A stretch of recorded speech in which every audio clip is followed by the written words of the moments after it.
आज के क्लास में हम बात करने वाले हैं क्लास 9 का चैप्टर 1 जिसका नाम है नंबर सिस्टम। आइए स्टार्ट करते हैं नंबर सिस्टम। नंबर सिस्टम को पढ़ाने से पहले मैं आपको एक बहुत ही प्यारा, बहुत ही इंटरेस्टिंग स्टोरी सुनाना चाहता हूँ जिससे आपको नंबर सिस्टम को समझने में बहुत हेल्प मिले। तो इस स्टोरी को ध्यान से सुनिएगा। फिर स्टार्ट करें स्टोरी। चलिए स्टार्ट करते हैं। आपने किताबों में ऐसा पढ़ा होगा या फिर लोगों से ऐसा सुना होगा कि पूरे ब्रह्मांड में पृथ्वी एक ऐसा ग्रह है, अर्थ एक ऐसा प्लेनेट है जहाँ पे लाइफ एग्जिस्ट करता है, मतलब यहाँ पे लिविंग थिंग निवास करते हैं। इन लिविंग थिंग्स में इंसान एक ऐसा प्राणी है, एक ऐसा प्रजाति है जिसके पास सोचने की क्षमता होती है। इसी सोचने की क्षमता के कारण इंसान ने बड़े बड़े आविष्कार और बड़े बड़े इन्वेंशंस किए। इन इन्वेंशंस में नंबर का खोज एक बहुत बड़ा इन्वेंशन माना जाता है, क्योंकि इस नंबर की खोज के कारण ही आज की दुनिया जो आप डेवलप्ड वर्ल्ड देखते हो वो पॉसिबल हो पाया, मतलब वो एग्जिस्ट कर पाया। अब समय बीतता गया, लोगों को नंबर का इंपॉर्टेंस पहले इतना पता नहीं था, लेकिन जब मॉडर्न टाइम आया तो हमारे जितने भी मैथमेटिशियंस थे उन्हें नंबर का इंपॉर्टेंस पता था। उन्हें समझ में आने लगा कि नंबर के कितने इंपॉर्टेंस है, नंबर ने कितनी बड़ी इंपॉर्टेंट रोल प्ले की आज की दुनिया को बनाने में।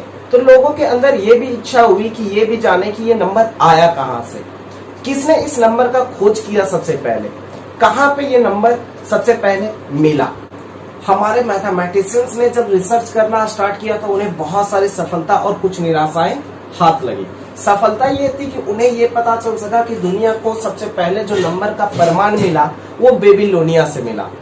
आज का जो इराक और ईरान है वो पहले के समय का बेबीलोनिया था। ध्यान से सुनिएगा, आज का जो इराक और ईरान है वो पहले के समय में बेबीलोनिया कहलाता था। तो दुनिया में सबसे पहले जो नंबर का प्रमाण मिला वो कहाँ मिला? बेबीलोनिया में मिला, मतलब इराक और ईरान में मिला।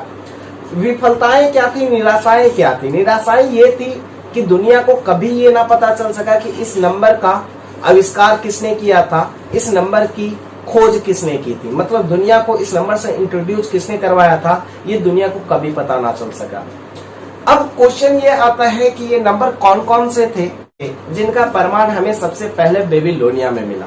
तो ये नंबर थे 1, 2, 3, 4, 5, 6, 7, 8 और 9। मतलब ये जो 1 से लेकर 9 नंबर थे, इन नंबर्स का सबसे पहले जो प्रमाण मिला वो हमें इराक और ईरान मतलब बेबीलोनिया से मिला। लेकिन लोगों को ये नहीं पता था कि इस नंबर का खोज किसने किया। तो ये लोग मानने लग गए कि ये जो नंबर है वो गॉड का देन है। गॉड का मतलब नेचर का देन है। ध्यान से सुनिएगा, ये किसका देन है? गॉड का देन है। गॉड का मतलब नेचर का देन है। नेचर से बना नेचुरल, और ये नंबर था, इसलिए इस नंबर को क्या कहा जाने लगा? Natural number. और आपको पता है नेचुरल नंबर को किससे डिनोट करते हैं? कैपिटल एन से। तो पहले के समय में जो नेचुरल नंबर था वो 1 से लेकर के 9 तक ही होता था, क्योंकि उस टाइम तक जीरो की खोज नहीं हुई थी। अब मैं एक स्टोरी से आपको नेचुरल नंबर तो मैंने क्लियर कर दिया, अब मैं आपको आगे के नंबर्स के बारे में समझाता हूँ। आपने सुना होगा कि पहले के समय में गुरुकुल चला करते थे, ठीक है। आज के समय में स्कूल चलते हैं, उसमें अच्छे बच्चे होते हैं, खराब बच्चे होते हैं, बदमाश बच्चे होते हैं, हर टाइप के बच्चे होते हैं। वैसे ही पहले के समय में गुरुकुल चला करता था। तो जो स्टूडेंट होते थे वो गुरु जी के पास रहते थे, उनकी सेवा सत्कार करते थे और गुरु जी उसके बदले ज्ञान देते थे। तो भैया पहले के समय में गुरुकुल चलता था। तो एक बार गुरुजी उन्हें पढ़ा रहे थे, तो गुरुजी ने पूछा, बता भाई अगर 6 में 2 ऐड करें तो कितना आएगा? तो बच्चों ने बोला कि अगर 6 में 2 को ऐड करेंगे तो 8 आएगा। अगर देखा जाए तो 6 एक नेचुरल नंबर है, 2 एक नेचुरल नंबर है, और ऐड करने के बाद जो नंबर आया वो भी कैसा नंबर आया? नेचुरल नंबर आया, ठीक है। फिर गुरुजी ने पूछा, बता 9 में अगर 4 को माइनस करेंगे तो कितना आएगा? बच्चों ने बोला 5 आएगा। अगर देखा जाए तो 9 नेचुरल नंबर है, 4 भी नेचुरल नंबर है, और आंसर क्या है? नेचुरल नंबर है। तो आप जानते हो कि क्लासेज में अगर बहुत सारे बच्चे होते हैं तो उनमें एक आध बच्चे जो होते हैं वो बदमाश होते हैं, उन्हें पढ़ने में मन नहीं लगता, कितने भी कोशिश कर लो भाई। तो एक ऐसा ही बच्चा था, उसे थोड़ी सी बदमाशी सूझी। उसने सोचा कि यार कुछ ऐसा क्वेश्चन मिले जिससे गुरुजी को परेशान कर सके। तो एक बच्चे ने पूछ लिया गुरुजी से कि गुरुजी बताओ कि अगर 5 में 5 को माइनस करेंगे तो कितना आएगा? गुरुजी बेचारे परेशान। क्यों? क्योंकि हमें पता है कि 5 में 5 जाएगा तो 0 आएगा, लेकिन उस टाइम जीरो की खोज नहीं हुई थी। जो हमारे पास नंबर था वो 1 से लेकर 9 तक था। अब हम बात करने वाले हैं कि जीरो की खोज कैसे हुई, क्या ऐसा सिचुएशंस रहा जिसके कारण जीरो की खोज करनी पड़ी और कहां से जीरो आया। तो अगर हम जीरो की बात करें तो मेरा अपना विचार है कि ऐसा हुआ होगा। मान के चलो एक लड़का है, एक बच्चा है जिसके पास 5 भैंस है, ठीक है।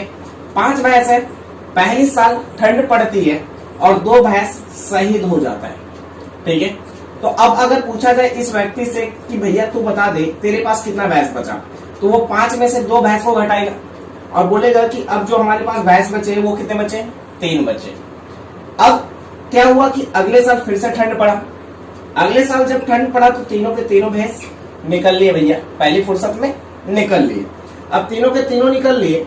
अगर इस व्यक्ति से पूछा जाए कि बता तेरे पास कितने भैंस बचे हैं, तो ये आंसर क्या देगा, कुछ भी नहीं। क्या आंसर देगा, कुछ भी नहीं, यही तो कहेगा। अब भैया उसके पास एक भी भैंस नहीं बचा, तीनों के तीनों भैंस निकल लिए, तो उसके पास कुछ भी नहीं रहा, ठीक है। उसने आंसर क्या दिया है, कुछ भी नहीं। गौर करना इस आंसर पे, ठीक है। अगर आप हिंदू धर्म ग्रंथों की बात करें तो हिंदू धर्म ग्रंथों में एक बहुत ही पवित्र ग्रंथ है गीता। और आपने ऐसा भी सुना होगा कि आप जिस रूप में भगवान को मान लो उस रूप में भगवान निवास करते हैं।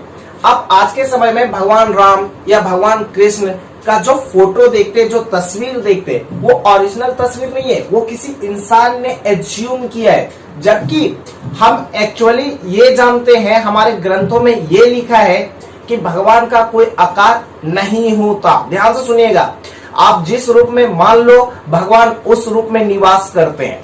मतलब आप अगर पेड़ में मान लो, पत्थर में मान लो, दुनिया में हर एक कोने में, हर एक चीज में भगवान निवास करते हैं। ऐसा कहां पे लिखा गया है, गीता में लिखा गया है। तो गीता में लिखा गया है कि भगवान का कोई आकार नहीं होता, भगवान का कुछ भी आकार नहीं होता। ध्यान से सुनिएगा, और कुछ भी आकार नहीं होता, इसी चीज को गीता में शून्य लिखा गया है। क्या लिखा गया है, शून्य। भगवान का कोई आकार नहीं होता, मतलब भगवान का आकार कैसा है, शून्य है। तो इसी चीज को अगर देखा जाए यहां से मिलाकर, तो मैंने क्या कहा, भगवान का आकार कैसा होता है, तो गीता ने क्या कहा, भगवान का आकार कुछ भी नहीं होता। कुछ भी नहीं मतलब शून्य होता है। और इस बंदे से भी मैंने जब क्वेश्चंस पूछा था कि तुम्हारे पास 3 भैंस है, 3 के 3 भैंस निकल लिए, तो तुम्हारे पास कितने भैंस बचे, तो इसने भी बोला कुछ भी नहीं। और भगवान का आकार कैसा होता है, गीता में क्या लिखा है, कुछ भी नहीं। और कुछ भी नहीं को क्या कहते हैं, शून्य। तब से ये कहा जाने लगा कि ये कुछ भी नहीं की जगह पे हम क्या लिखेंगे, शून्य लिखेंगे, जिसे हम इंग्लिश में कहते हैं जीरो। अब ये जीरो का तो खोज हो चुका था, ठीक है, लेकिन जीरो की इंपॉर्टेंस लोगों को पता नहीं थी।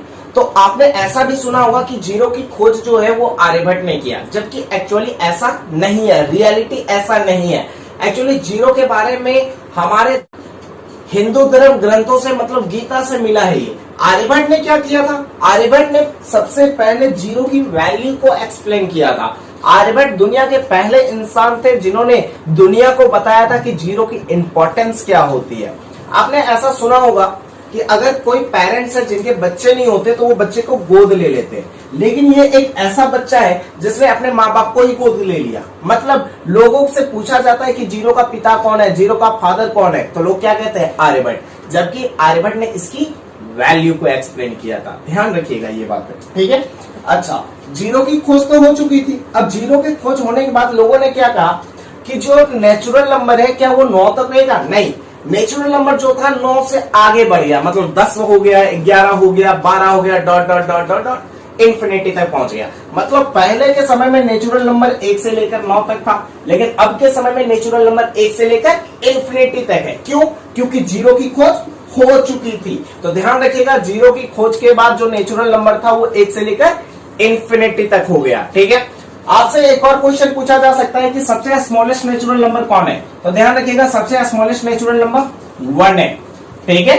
सबसे स्मॉलेस्ट नेचुरल नंबर 1 है। अब सबसे लार्जेस्ट नेचुरल नंबर, तो हमें पता है कि ये नंबर चलता जाएगा, लेकिन कहां तक चलेगा, तो हमने कहा इन्फिनिटी तक चलेगा। अब भैया ये इन्फिनिटी है क्या, तो ध्यान रखिएगा ये इन्फिनिटी का साइन कुछ ऐसा होता है।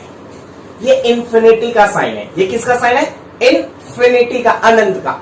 अब इस चीज के बारे में भी मैं आपको बता दूं, तो इस चीज के बारे में भी गीता से ही जानकारी मिला था। लोगों ने जब पूछा कि भगवान का आकार तो शून्य होता है लेकिन भगवान कहाँ बसते हैं, तो भगवान चारों तरफ बसते हैं, भगवान अनंत में बसते हैं, और अनंत को ही इंग्लिश में क्या कहते हैं, इन्फिनिटी। उसी तरह लोगों से पूछा गया कि ये नंबर कहाँ तक जाएगा, तो मैथमेटिशियन ने कहा ये नंबर अनंत तक जाएगा, मतलब इन्फिनिटी तक जाएगा, और वहां से इन्फिनिटी का खोज हो गया। ठीक है ना, ध्यान रखना।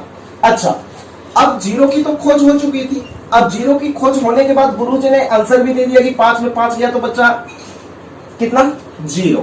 अच्छा, अब जीरो की खोज हो गई तो लोगों ने कहा क्या इस जीरो को इसी में मिला दिया जाए, मतलब नेचुरल नंबर में मिक्स कर दिया जाए। लोगों ने कहा नहीं, भगवान की दी हुई चीजों से छेड़छाड़ नहीं करते, ये बहुत बड़ा अपराध है। ठीक है, मजाक कर रहा हूं, भगवान की दी हुई चीजों से छेड़छाड़ नहीं करते। लेकिन हाँ, जीरो के आने के बाद नंबर अपने आप में कंप्लीट हो चुका है, और कंप्लीट को ही दूसरे लैंग्वेज में कहते हैं हॉल। ठीक है, और ये नंबर था, इसीलिए यहां से किसका खोज हुआ, हॉल नंबर का। तो दूसरा नंबर है हमारा हॉल नंबर, और हॉल नंबर की शुरुआत कहां से होती है, 0 से। तो 0 1 2 3 4 dot dot dot dot dot infinity तक हॉल नंबर चलता जाता है। तो स्मॉलेस्ट हॉल नंबर 0 होता है, ठीक है, और लार्जेस्ट हॉल नंबर इंफिनिटी होता है। क्लियर है, ध्यान रखिएगा, स्मॉलेस्ट हॉल नंबर 0 होता है, लार्जेस्ट हॉल नंबर इंफिनिटी होता है। ये इंफिनिटी का साइन है। क्लियर है ये बात है। और हाँ, हॉल नंबर को किससे डिनोट करते हैं, W से ब्रैकेट में लिखा ही है। चलिए, तो उम्मीद करता हूं आपको हॉल नंबर तक सारी बातें समझ में आ गई हो। ठीक है, यार देखो, एस्ट्रोनॉमी से समझाने का एक ही मतलब है कि आपको चीजें पता चले बेसिक से कि ये नंबर आया कहां से, ये नंबर बना कैसे। क्योंकि आज तक तुमने जो भी नंबर्स पढ़ा है नंबर सिस्टम के अंदर, वो केवल और केवल रट्टा है। ठीक है, आज के बाद रटना नहीं है, चीजों को समझना है। ठीक है, चलिए, हॉल नंबर के बाद थर्ड नंबर अगर चले तो थर्ड नंबर है इंटीजर। अब क्वेश्चन आता है कि ठीक है भैया, इंटीजर तो है, इंटीजर को डिनोट किससे करते हैं, आई या फिर जेड से, जैसा कि लिखा हुआ है। लेकिन इंटीजर होता कहां, क्या है, और कहां से आया ये इंटीजर। तो होता क्या है कि भैया फिर से वही गुरुकुल पहुंचते हैं। तो गुरुजी ने जब पूछा, मतलब गुरुजी से जब पूछा गया कि 5 में 5 जाएगा तो कितना बचेगा, तो गुरुजी ने अब आंसर दे दिया 0, क्योंकि 0 की खोज हो चुकी थी। अब बच्चों ने पूछा फिर से कि ये बता दो गुरुजी, 5 में 8 जाएगा तो कितना बचेगा। बच्चे बदमाश भैया, बच्चे तो सीधे साधे है नहीं, ठीक है, उन्हें परेशान करने में ज्यादा मजा आता है। तो बच्चों ने पूछा कि गुरुजी 5 में अगर 8 जाएगा तो कितना बचेगा। अगर बच्चे ये पूछते कि 8 में 5 जाएगा तो कितना बचेगा, तो गुरुजी बता देते 3 बचेगा। लेकिन बच्चों ने क्या पूछा, 5 में 8 जाएगा तो कितना बचेगा। तो उस टाइम तो गुरुजी ने आंसर नहीं दिया, फिर से इस नंबर का खोज चालू हो गया भैया। तो मैथमेटिशियन ने कहा कि जब नंबर पॉजिटिव हो सकता है तो नंबर नेगेटिव में क्यों नहीं हो सकता। ठीक है, जब नंबर पॉजिटिव हो सकता है तो नंबर नेगेटिव में क्यों नहीं हो सकता। और यहां से किसका खोज हुआ, इंटीजर का। और इंटीजर कैसा नंबर है, इंटीजर एक ऐसा नंबर है जो पॉजिटिव में भी होता है और नेगेटिव में होता है, और इंटीजर एक काउंटिंग नंबर है। ध्यान से सुनिएगा, इंटीजर कैसा नंबर है, इंटीजर एक काउंटिंग नंबर है जिसे हम पॉजिटिव में भी काउंट कर सकते हैं और नेगेटिव में भी काउंट कर सकते हैं। तो एक्चुअली इंटीजर होता क्या है वो समझ लो। तो बेसिकली एक नंबर लाइन होता है, ठीक है, इस नंबर लाइन पे 0 1 2 3 4 ऐसा चलता जाता है। कहां तक भैया, इंफिनिटी तक। अच्छा, इधर -1 -2 -3 -4 ये भी चलता जाता है। कहां तक भाई, माइनस इंफिनिटी तक। तो ध्यान रखिएगा, 0 से इधर जितने भी नंबर है, ठीक है, वो सारे के सारे नंबर को हम कहते हैं पॉजिटिव इंटीजर। कौन सा इंटीजर, पॉजिटिव इंटीजर, ठीक है। अच्छा, पॉजिटिव इंटीजर को z का पावर प्लस से शो करते हैं या फिर i का पावर प्लस से, ठीक है, क्योंकि z से हम इंटीजर को शो करते हैं या फिर i से इंटीजर को शो करते हैं। तो z का पावर अगर प्लस दिखे या i का पावर प्लस दिखे तो समझ लेना वो पॉजिटिव इंटीजर की बात कर रहा है, ठीक है। अच्छा, और 0 से लेकर के इधर जितने भी नंबर है वो सारे सारे नंबर को क्या कहते हैं, नेगेटिव इंटीजर, ठीक है। और नेगेटिव इंटीजर को हम z के पावर माइनस से शो करते हैं या फिर i का पावर माइनस से शो करते हैं। तो जहां पे भी z का पावर माइनस या i का पावर माइनस दिखे तो उसे देखते हैं ना नेगेटिव इंटीजर को शो कर रहा है वो, ठीक है। अच्छा, अब जीरो की अगर बात करें तो जीरो तो दोनों के अंदर आया, पॉजिटिव इंटीजर और नेगेटिव इंटीजर। तो ध्यान रखना जीरो एक ऐसा नंबर है जो दोनों के अंदर आता है, पॉजिटिव इंटीजर और नेगेटिव इंटीजर के दोनों के अंदर आता है, ध्यान रखना ये बात है, ठीक है। तो इंटीजर बेसिकली क्या होता है? इंटीजर बेसिकली एक काउंटिंग नंबर होता है। अच्छा, तो गुरुजी ने फिर यहाँ पे आंसर दे दिया भैया कि 5 में अगर 8 को माइनस करें तो कितना बचेगा? -3 बचेगा, क्योंकि इंटीजर जो है वो नेगेटिव नंबर का कॉन्सेप्ट हमें दे चुका था पॉजिटिव के साथ साथ, ठीक है। चलिए अब जल्दी से नोट कर लो, उसके बाद आगे बात करते हैं, ठीक है। हो गया नोट? जल्दी से नोट कर लो। अब नेक्स्ट आता है हमारा रैशनल नंबर। नेक्स्ट हमारा क्या आता है? Rational number. अब रैशनल नंबर क्या होता है? तो ध्यान रखिएगा, वैसा नंबर जिसे P/Q के फॉर्म में लिख सकते हैं, पहला कंडीशन। दूसरा condition Q not equal to 0 होता है, और तीसरा condition P and Q are integers. अगर कोई नंबर ये तीनों कंडीशन को सेटिस्फाइड करता है तो वो रैशनल नंबर के अंदर आएगा, वरना रैशनल नंबर के अंदर नहीं आएगा। ध्यान रखना इन छोटी छोटी बातों का। एग्जाम्पल, जैसे हमने लिया 2/5, ठीक है। अब 2/5 रैशनल नंबर है क्या? तो हम सबसे पहले कंडीशन चेक करेंगे तीनों। पहला कंडीशन P/Q का फॉर्म होना चाहिए, तो 2 जो है वो P का फॉर्म है, 5 किसका फॉर्म है? Q का। P/Q का फॉर्म बन रहा है। अगर P/Q का फॉर्म बन रहा है तो पहला कंडीशन सेटिस्फाइड। देखो ना, P का वैल्यू 2 है, Q का वैल्यू 5 है, तो P/Q का फॉर्म हो गया। Q की वैल्यू क्या नहीं होनी चाहिए? 0। अच्छा, एक चीज और बता दो, इसे कहते हैं इक्वल टू, और इस इक्वल टू के ऊपर अगर कट लगा दे तो इसे कहते हैं नॉट इक्वल टू। ध्यान से सुनना, इसे इक्वल टू और इसे क्या पढ़ते हैं? Not equal to. तो ये कहना चाहता है Q की वैल्यू नॉट इक्वल टू 0 होगी, मतलब Q की वैल्यू 0 कभी नहीं हो सकती। Q का वैल्यू कितना है? 5 है, 0 तो नहीं है ना। चलो, दूसरा कंडीशन भी सेटिस्फाइड। तीसरा, P and Q are integers. मैंने क्या कहा था? इंटीजर्स क्या होता है? बेसिकली एक सा काउंटिंग नंबर जिसे हम पॉजिटिव और नेगेटिव दोनों में काउंट कर सकते हैं। तो क्या 2 और 5 काउंटिंग में आता है? 1 2 3 4 5 आता है या नहीं आता? आता है। तो ये तीनों कंडीशन को सेटिस्फाइड किया ये, इसलिए ये एक रैशनल नंबर है। अच्छा, अब ऐसे ऐसे आप कोई भी नंबर ले सकते हो। मतलब क्या कि दुनिया में जितने भी डिवाइड वाले नंबर होते हैं वो सारे सारे रैशनल होते हैं। हाँ जी, अगर पॉजिटिव डिवाइड वाले सारे नंबर हैं तो वो रैशनल नंबर है। अच्छा, तो नेगेटिव अगर डिवाइड आ जाए तो, अगर माइनस में ले ले तो क्या ये भी रैशनल है? हाँ जी, ये भी रैशनल है। कैसे? देखो, ऊपर वाला P, नीचे वाला Q, ऊपर वाला P, नीचे वाला Q। ऊपर वाला मत समझना, ठीक है, यहाँ पे ऊपर वाली बात हो रही है। ऊपर वाला P, नीचे वाला Q।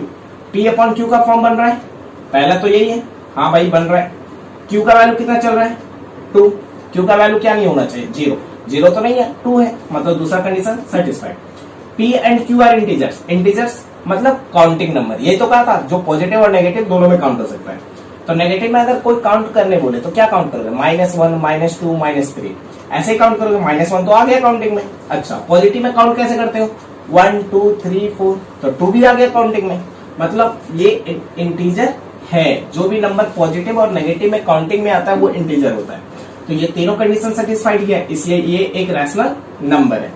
मतलब आप कहना क्या चाहते हो? दुनिया में जितने भी डिवाइड के फॉर्म में नेगेटिव नंबर होंगे वो सारे सारे रैशनल होंगे फिर? हाँ, सारे सारे रैशनल होंगे। अच्छा, तो इस नंबर के बारे में क्या कहना है आपका? क्या 5 को हम रैशनल नंबर कह सकते हैं क्या? चलो देखते हैं भाई, ऐसे कैसे बता दें। अच्छा, 5 के नीचे अगर मैं पूछूं कितना है तो कुछ नहीं है तो 1 है। अरे भाई, सबका मालिक 1 है, कुछ नहीं होता तो ऊपर वाला तो होता ही है, ठीक है ना, मतलब 1 तो होता ही है, ठीक है। तो अगर देखा जाए तो ये P/Q का फॉर्म बना रहे, ऊपर वाला P, नीचे वाला Q। P/Q का फॉर्म बन गया, पहला फॉर्म सेटिस्फाइड। Q का वैल्यू क्या नहीं होना चाहिए? 0। Q का वैल्यू कितना चल रहा है? 1। दूसरा कंडीशन सेटिस्फाइड। तीसरा, P and Q are integers. मतलब P का वैल्यू जो 5 है और Q का वैल्यू जो 1 है, दोनों दोनों काउंटिंग में आना चाहिए, ठीक है। वो तो आता ही है, तो ये इंटीजर भी है, मतलब ये भी रैशनल नंबर। मतलब आप कहना क्या चाहते हो? अगर सिंपल नंबर भी लिखा है वो भी रैशनल है, तो इसके अनुसार 2 भी रैशनल है, 3 भी रैशनल है। हाँ, ये सारे सारे रैशनल नंबर है। अच्छा, फिर -2 के बारे में आपका क्या कहना है, देखते हैं क्या। -2 को भी हम -2/1 लिख सकते हैं, अभी बताया था किसी के नीचे कुछ नहीं होता तो ऊपर वाला होता ही है, मतलब सबका मालिक एक है, एक तो होता ही है। ये P/Q का फॉर्म है, देखो है कि नहीं है। अच्छा, पहला कंडीशन सेटिस्फाइड, Q का वैल्यू क्या नहीं होना चाहिए, 0। Q का वैल्यू तो 1 चल रहा है, 0 तो नहीं चल रहा। P and Q are integers. अच्छा, 1 और -2 दोनों काउंटिंग में आते हैं, मतलब ये एक रैशनल नंबर है क्योंकि ये तीनों कंडीशन को सेटिस्फाइड करता है। अच्छा, तो नेगेटिव नंबर को आपने रैशनल बना दिया, फिर 0 के बारे में क्या कहना है कि क्या 0 को हम रैशनल नंबर कह सकते हैं, देखते हैं। 0 के नीचे कुछ नहीं है तो 1 है, सबका मालिक 1 है।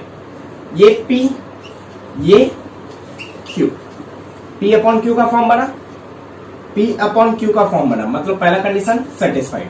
Q का वैल्यू क्या नहीं होना चाहिए, 0। Q का वैल्यू कितना चल रहा है, 1। अरे यहाँ P का वैल्यू 0 है, Q का वैल्यू तो 1 है ना। P का वैल्यू दुनिया में कुछ भी हो सकता है, हमें P का कंडीशन थोड़ी ना बोला है, हमें बोला Q का वैल्यू 0 नहीं होना चाहिए, यहाँ Q का वैल्यू 1 चल रहा है, ठीक है, मतलब दूसरा condition satisfied. P and Q are integers. Integer का मतलब काउंटिंग नंबर, तो 0 और 1 काउंटिंग में आता ही है, तो ये इंटीजर है, ठीक है। तो 0 भी एक रैशनल नंबर के अंदर आता है। अच्छा, ठीक है, 0 एक रैशनल नंबर के अंदर आता है, तो मैं आपको एक छोटी सी बात बता दूं कि कभी भी दुनिया में 0 को किसी भी नंबर से डिवाइड करो तो वो हमेशा आंसर क्या देगा, 0 ही देगा, ध्यान रखना। लेकिन लेकिन लेकिन लेकिन लेकिन अगर किसी भी नंबर को 0 से डिवाइड किया जाए, ठीक है, मतलब 2/0, अगर आपसे पूछ लिया जाए, पहले ये बात कर लेता हूं कि किसी भी नंबर को 0 से डिवाइड किया जाए तो आंसर क्या आता है, तो 0 से दुनिया में किसी भी नंबर को डिवाइड करो तो वो आंसर हमेशा इन्फिनिटी देगा। क्या देगा, इन्फिनिटी, ठीक है। आपने माइंड में डाल लो ये छोटी छोटी बातें। देखो, मैं जो भी चीज बताऊंगा बड़े ही बेसिक से बताऊंगा, बहुत ही प्यार से समझाऊंगा, लेकिन जो भी बताऊंगा उस चीज को दिमाग में रखना, भूलना मत। अगर कोई कहे कि 5 को 0 से डिवाइड करना है तब भी इन्फिनिटी, ठीक है। अच्छा, इसी इन्फिनिटी को नॉट डिफाइंड भी पढ़ते हैं, ध्यान रखना, ठीक है। अगर कोई कहे 1 को 0 से डिवाइड करे तो ये भी इन्फिनिटी, मतलब दुनिया में किसी भी नंबर को 0 से डिवाइड करे तो इन्फिनिटी, हाँ जी, ठीक है। अच्छा, अब ये बताओ कि अगर हमने 5/0 लिख दिया, मैं पूछूं ये रैशनल नंबर है क्या, देखते हैं। मैंने क्या कहा, कोई भी नंबर किस फॉर्म में होना चाहिए, P/Q का, तो P/Q का फॉर्म, पहला फॉर्म सेटिस्फाइड। Q का वैल्यू क्या नहीं होना चाहिए, 0। Q का वैल्यू कितना चल रहा है, 0। Q का वैल्यू 0 नहीं होना चाहिए, जबकि यहाँ पे Q का वैल्यू 0 चल रहा है। पहला कंडीशन तो सेटिस्फाइड है, लेकिन दूसरा कंडीशन फ्लॉप हो गया, इसलिए ये रैशनल नंबर के अंदर नहीं आएगा। तो ध्यान रखना, ये रैशनल नंबर के अंदर नहीं आता, मतलब अगर 0/1 होता तो वो रैशनल नंबर है, लेकिन 5/0 या फिर 1/0 हो जाए तो वो रैशनल नंबर नहीं है, ठीक है। तो इसके बगल में कट लगा देना ताकि ये पता चल सके ये रैशनल नंबर नहीं है, ठीक है। अच्छा, लिख लेना यार इसे डब्बे में डाल करके, नॉट अ रैशनल नंबर। अब भी बहुत सारे एग्जांपल समझाऊंगा आपको, रैशनल नंबर के कॉन्सेप्ट को बहुत अच्छे से क्लियर करूंगा, क्योंकि आगे इस पे क्वेश्चंस करने वाले हैं हम लोग, ठीक है। अच्छा, यहां तक समझ में आ गया, आगे बात करते हैं। लिख लेना ऐसे जैसे मैंने लिखा है, ठीक है। अच्छा, पता है ना रैशनल नंबर को किससे डिनोट करते हैं, Q से डिनोट करते हैं। ब्रैकेट में लिखा हुआ है ना वो वहां पे, अरे देख लो ना, ब्रैकेट में लिखा हुआ है ना रैशनल नंबर, ब्रैकेट में Q लिखा हुआ है, तो ध्यान रखना रैशनल नंबर को किससे डिनोट करता है, Q से। अच्छा, अब कहानी आता है, ठीक है, ये सारी चीजें तो समझ में आ गई, लेकिन ये बताओ कि अगर पॉइंट वाला नंबर ले लें, जैसे 1.2 ले लें, क्या ये रैशनल नंबर है, ठीक है। तो मैं तुमसे बता दूं कि 1.2 भी एक रैशनल नंबर है, कैसे, वो सुनो। देखो 1.2 है, पॉइंट हटाया, नीचे कितना गया, 10 गया, मतलब 12 कितना हो गया, 10। देखो P/Q का फॉर्म हो गया, Q का वैल्यू कितना चल रहा है, 10 चल रहा है। अरे देखना, ऊपर वाला P, नीचे वाला Q, P/Q मतलब पहला फॉर्म सेटिस्फाइड। Q का वैल्यू 0 नहीं होना चाहिए, Q का वैल्यू 10 चल रहा है, 0 तो नहीं चल रहा है। अच्छा, P and Q are integers, तो आपको पता है 10 और 12 काउंटिंग में आता है, तो ये इंटीजर है ही, तो ये एक रैशनल नंबर हो गया। तो ध्यान रखिएगा, पॉइंट वाले जितने भी नंबर होते हैं वो सारे सारे क्या होते हैं, रैशनल नंबर। तो 2.5 बोल दे या फिर -0.2 बोल दे, ये सारे सारे रैशनल नंबर है। ठीक है, अच्छा रूट वाले नंबर के बारे में क्या कहना? तो रूट वाले नंबर के बारे में मैं आपको बता दूं कि दुनिया में जितने भी परफेक्ट स्क्वायर नंबर होते हैं, अब परफेक्ट स्क्वायर नंबर क्या होता है वो भी बता देता हूं। ठीक है, तो सबसे पहले तुम नोट कर लेना कि √4, ठीक है, √4 से पहले √1 लिख लेना, √4, √9 ये सारे परफेक्ट स्क्वायर नंबर है। ठीक है, √16, तो जितने भी परफेक्ट स्क्वायर नंबर होते हैं वो सारे सारे रैशनल नंबर होते हैं। अच्छा, ये नॉट अ रैशनल नंबर लिख लियो, मिटा दो, चल ठीक है, तो इसे इरेज कर देता हूं क्योंकि और भी चीजें लिखना है। तो परफेक्ट स्क्वायर नंबर होता क्या है? परफेक्ट स्क्वायर नंबर वो नंबर होता है जिसको रूट से बाहर निकाला जा सकता है। जिस नंबर को रूट से बाहर निकाला जा सकता है उसे कहते हैं परफेक्ट स्क्वायर नंबर, नहीं तो वो परफेक्ट स्क्वायर नंबर नहीं होता। ठीक है, मैं आगे चलकर इसके बारे में डिस्कस करूंगा। बोर्ड फिल हो चुका है, भर चुका है पूरी तरह से। ठीक है, तो एक दो और एग्जांपल ले लेता हूं। अच्छा, बार वाला नंबर, अगर किसी नंबर के ऊपर बार लग जाए तो वो भी रैशनल नंबर होता है। ये बार होता क्या है इसके बारे में आगे डिस्कस करेंगे, टेंशन मत लेना। केवल इतना ध्यान रखना कि सर ने बताया था कि बार वाला नंबर जो होता है जिसके ऊपर बार लग जाए वो एक रैशनल नंबर होता है। ठीक है, तो सबसे पहले करना क्या है, इसे नोट करो। ठीक है, फिर नोट डालना और पहला पॉइंट और दूसरा पॉइंट लिख लो। ठीक है, फिर तुम्हें स्क्वायर रूट के बारे में बताता हूं और परफेक्ट स्क्वायर नंबर के बारे में समझाता हूं क्या होता है। हो गया, चल आगे बढ़ते हैं। अब देखो, मैं तुम्हें परफेक्ट स्क्वायर नंबर की बातें कर रहा था, समझो, नोट में ही लिख लेना कि कहीं पे भी अगर रूट दिखे इस टाइप को तो इस रूट को हम पढ़ते हैं स्क्वायर रूट। ध्यान से सुनना, कहीं भी इस टाइप का रूट दिखे तो इस रूट को क्या पढ़ते हैं? Square root. और इस रूट में क्या होता है कि यहाँ पे 2 छिपा होता है। ध्यान से सुनना, इस रूट को हम पढ़ते हैं स्क्वायर रूट, और इस रूट में इस लाइन के अंदर, ध्यान से सुनना, ये जो लाइन चल रहा है, ये वाला, ये जो टेढ़ी वाली लाइन चल रही है ना, इस लाइन के अंदर 2 छिपा होता है। ठीक है, यहाँ पे कुछ नहीं छिपा होता तो कितना छिपा होता है? 2। और इसी चीज को हम क्या पढ़ते हैं? Square root. मतलब ये 2 छिपा होने का मतलब क्या होता है? 2 छिपा होने का मतलब होता है कि किसी भी चीज के पावर में 1/2 चलेगा। ठीक है, एग्जाम्पल देकर समझाता हूं। मान के चलो √4 ले लिया, तो अभी बताया था कि इस रूट का मतलब होता है यहाँ 2 छिपा है, और 2 छिपा का मतलब पावर में 1/2, मतलब 4 का पावर रूट लगा है। ध्यान से सुनना, 4 के ऊपर रूट लगा है मतलब 4 का पावर 1/2 चलेगा। ठीक है, अच्छा, 4 का पावर 1/2 हो गया। 4 को लिख सकते हैं क्या? 2 का स्क्वायर। पता है 2 का स्क्वायर क्यों लिखा हमने 4 को? देखो, वो भी समझा देता हूं, लेकिन पहले लिखना सीख लो। 4 को लिखा 2 का स्क्वायर, पावर में 1/2 है, पावर में 1/2। देखो, 4 को हमने क्या करा? 4 का एलसीएम लिया, 2 के टेबल में 4 2 बार में, 2 के टेबल में 2 1 बार में। तो इस 4 को लिख सकते हैं 2 × 2, क्योंकि 2 × 2 = 4। 2 कितने बार मल्टीप्लाई है? 2 बार। तो जितने बार मल्टीप्लाई होता है उतना पावर में चला जाता है। मतलब 2 बार मल्टीप्लाई, 2 का पावर 2, मतलब 3 भी अगर 2 बार मल्टीप्लाई होता तो 3 का पावर 2 हो जाता। हाँ जी, अगर 4 3 बार मल्टीप्लाई होता तो 4 का पावर 3 हो जाता है। इसका मतलब, हाँ, मतलब जो नंबर जितने बार मल्टीप्लाई होता है उतना पावर में जाता है। हाँ जी, यही तो बताना चाहता हूँ कि अगर भविष्य में तुम्हें दिख जाए कि 3 × 3 × 3 × 3 × 3 5 बार है, कितने बार है? 1 2 3 4 5, तो 3 का पावर कितना कर दोगे?